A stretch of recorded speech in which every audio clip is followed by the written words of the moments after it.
लोणार तालुक्यातील चिखला गावात छत्रपती शिवाजी महाराजांचा पुतळा सार्वजनिक ठिकाणावरून हटवण्याच्या कारणावरून 2 गटात वाद होऊन तुफान हाणामारी झाली होती। घटनास्थळावर पोलीस सुद्धा हजर होते। मात्र पोलिसांनी यावेळी जमावाला पांगवण्यासाठी सौम्य लाठीचार्ज केला होता। त्यानंतर मोठा पोलीस बंदोबस्त गावात लावण्यात आला। पोलिसांनी 25 ते 30 लोकांवर गुन्हे देखील दाखल केले। आता गावात तणावपूर्ण शांतता आहे। पोलीस सुरक्षा वाढवलेली आहे। कोणत्याही अफवांवर विश्वास ठेवू नये असं आवाहन सुद्धा पोलिसांनी केलं आहे।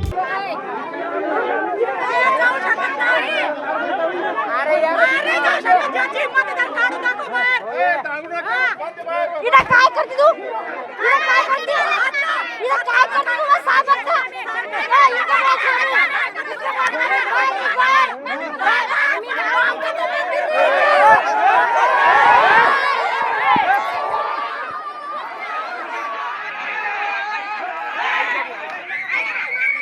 अरे मारने चालले त्याला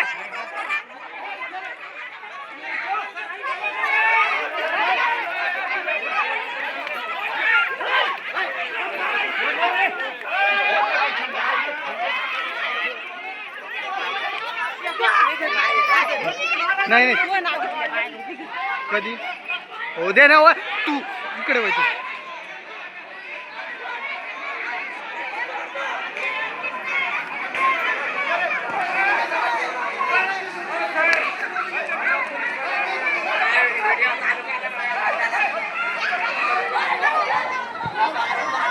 अशाच वेगवान घडामोडी पाहण्यासाठी आमच्या चॅनलला लाईक व सबस्क्राईब करायला विसरू नका।